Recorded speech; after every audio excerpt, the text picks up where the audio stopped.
one. Hey, Speak Easy podcast listeners. So, can we be honest? Can we have an honesty moment between it's just you and me here?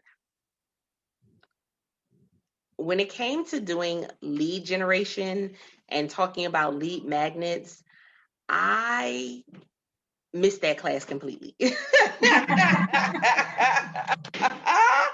I missed that class completely. I tore it up, I messed it up, and I can tell you that the things that I was receiving when it came to lead generation was not the right thing. So this Power of Why series has not only been insight for me, but it's been some great topics that I think for you, the Speak Easy listeners that are within that first 10 years of business can grab a hold of and really take some action in your business. So you guys know that I've been telling you this whole series, make sure you got some pen and paper to write some things down, because you're definitely going to get some insight, some tips, but you're also going to take some action so that way you can go ahead and move to success. With that being said, I'm excited about my guest for today. Hello, Caren. How are you? Hello, I'm doing well. How about you? I am doing amazing. And listen, I can make the confession that lead generation was just not my forte. I sucked at it. I thought completely wrong things about it, but I'm hoping that we'll go ahead and definitely bust down some of those myths when it comes to lead generation. So before we dive into today's topic, Caren, let the studio audience know a little bit more about you. Okay, I am an editor and a publishing services provider. I've been in the business since about 2011, and I've published for 50 different authors and about the same number of books, a little bit more than that. And I'm also a writer myself, so I publish children's picture books. I love it. And so one of the things you guys know that I have a goal of publishing about 100 books if I can, uh, in some way, shape, or form. 18 and counting, you guys. We moving and shaking. But when it comes to lead generation, one of the things that I came into the industry thinking was that lead generation was, I wanted everybody to be a lead. And so let's start there, Caren, with that myth of thinking that everybody is the lead that you want. Everybody is who you're trying to attract. No, and that is truly a myth, because it isn't everybody that you're trying to attract. You are trying to attract your ideal market, the people who are really going to respond to you and be able to work with you. And even more importantly, the people that you're going to want to work with. Because quite frankly, every lead that comes in isn't the right person for you, nor are you the right person for them. So figuring out in advance exactly who it is that you can serve and benefit the most is one of the most important things I think an entrepreneur can do. Oh my goodness. That part, because let's be honest, that trips us up in business when we think that we can just market to everyone, or we're working really hard to get everybody on our email list. And it led me to having an email list of like 5,000 people who were not my target. Right. And you spend a lot of time interacting with those people. And eventually, I mean, it sucks a lot of time, which prevents you from actually growing your business with the people that need to work with you and that you need to work with. That part is so important. So when thinking about lead generation and why it's so important when it comes to our why, one of the most valuable lessons I have learned, and Caren, I want you to tell me your experience with this, is that when I tell my why, I reach my people. I reach my fans. I reach my target audience. I reach my avatar. You know, we call it so many different names, but it wasn't until I started really diving into sharing my why that I tapped into who I really wanted to help. Yeah, and I think that's important because until you really understand your why, you don't know exactly who it is you should be going after, because you haven't really figured out then what's your unique value proposition that you can offer to anyone. And when you understand your why and you're vulnerable enough to share your why with other people, it makes them feel okay about working with you. You know, you're establishing a relationship before you're saying, buy my product, buy my service. You know, you're willing to say to someone, I'm going to open up to you. Please open up back to me. We'll see if there's some common ground we have to work with. Yes, that relationship ends up being the foundation that you can build on. Like we talk about wanting to have, especially with social media, wanting to have followers and wanting to build. The big thing right now is everybody's like, build community, build and have a community. But the way that you do that is through relationships. And lead generation is conversations that build relationships.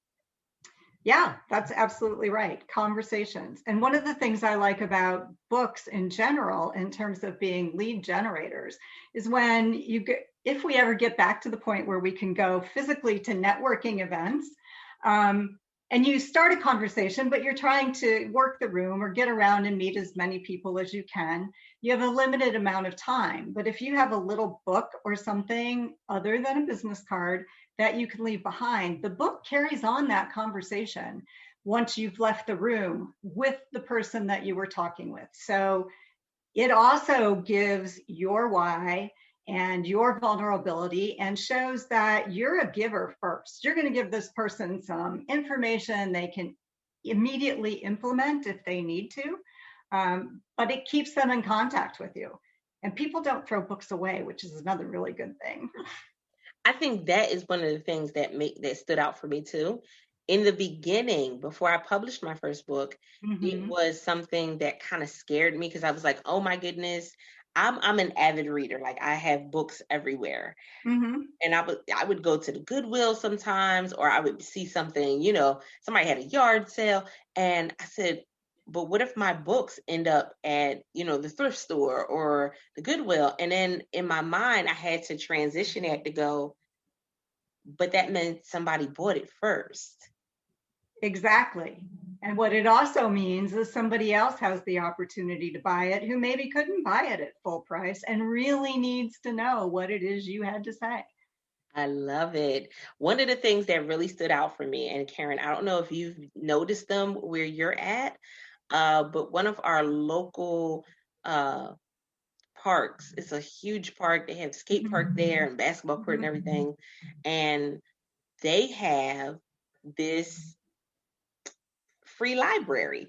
And so it's just a box where you can go in, you can put some books there, and people can come and get free books and exchange books and things like that. And I thought that was such an amazing idea because here it is, books being because books, you can tend to look at them as a business card.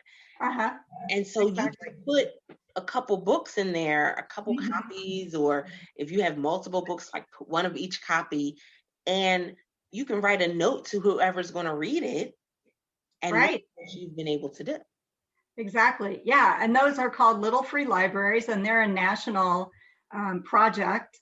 And actually, I was in France a couple of years ago and was in a park there and saw a Little Free Library there too.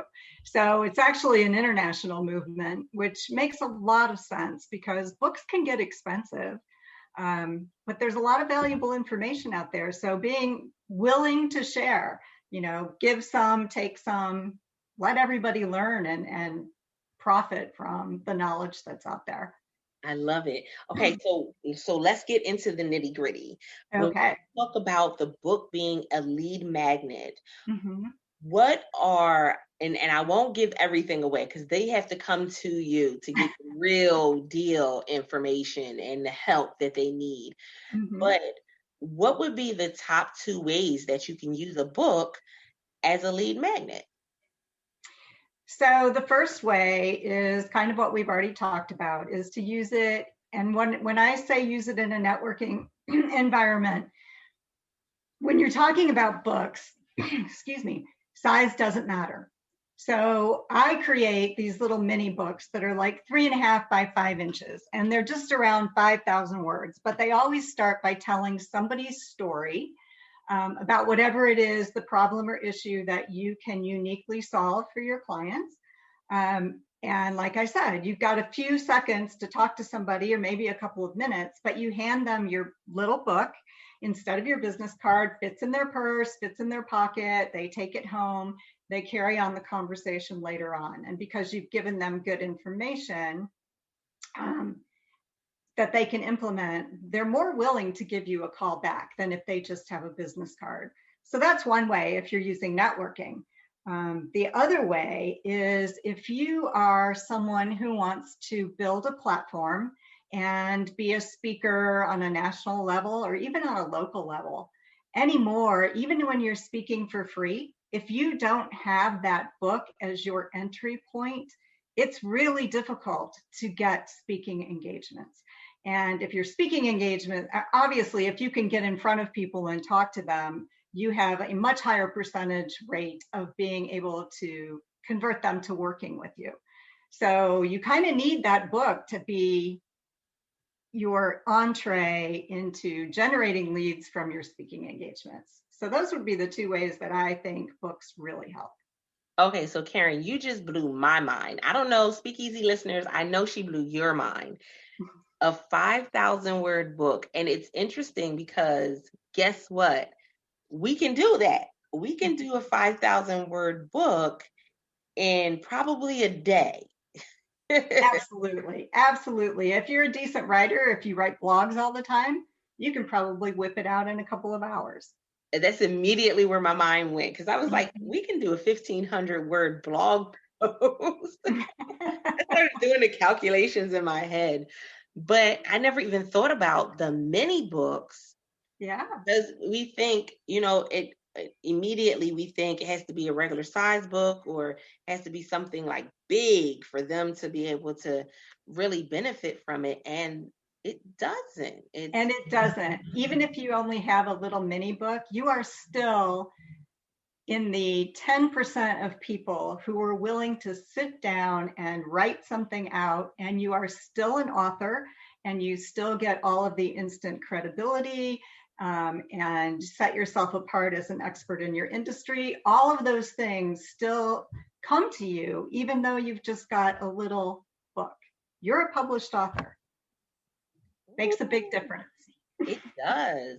And so, Speakeasy listeners, now when we talk about, our why and connecting with people, you can see how writing the book, making that a lead, making that your lead generator for your business, for your speaking, for what, even if you're a podcaster, making that your entrance point and your entryway into different other opportunities that are much bigger, that is always going to be a benefit and a resource for you. And we think about it, some people are like, well, I don't want to go through that process, but it's not always a very hard process. It's all in you sitting down and doing the work. So with that being said, Caren, what has been the process for some people when it comes to creating this book? Like, is it always I have to sit down and write 1,000 words a day for 5 days, or what does it look like? It varies for each individual author, but I should also say that, entrepreneurs are busy people. So making the time, if you're going to write a book, regardless of what size book you're going to write, you do have to treat it like a business, and you have to set an appointment with yourself that's non-negotiable that you're going to sit down to write. Now, some people will say, I just can't. I'm so busy. I'm doing everything. I just can't do that. Well, in that case, hire yourself a ghostwriter. And a ghostwriter will sit with you and maybe do, since it's only a small book, 5,000 words, 10,000 words, something like that, maybe do a couple of interviews like this on Zoom, face-to-face or whatever, and get all of your information, understand your voice, and then go back and write it for you and then send it to you so you can edit it. That's the easiest way to get it done. But if you have the time and you are motivated to do it, I would say, yes, you set an appointment with yourself.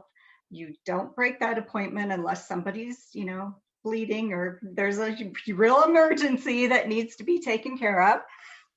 And you just write. And actually, the other thing to do is start wherever you are the most comfortable in the story that you want to tell, in the information that you want to give. A lot of writers start and think, oh, I have to go from chapter 1 to chapter 5.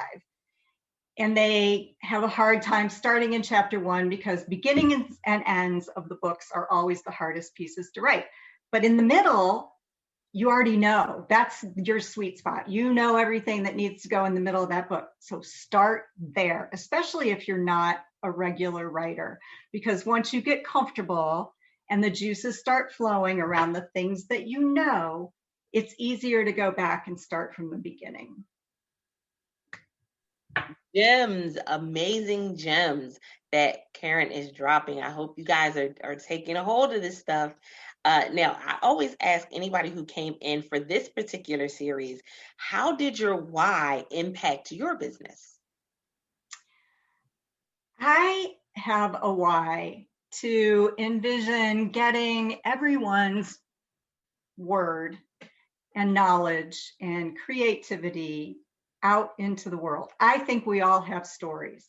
And I spent 30 years of my career in corporate, not really, I enjoyed what I was doing, but I always really wanted to write, and I always really felt like I had something to say.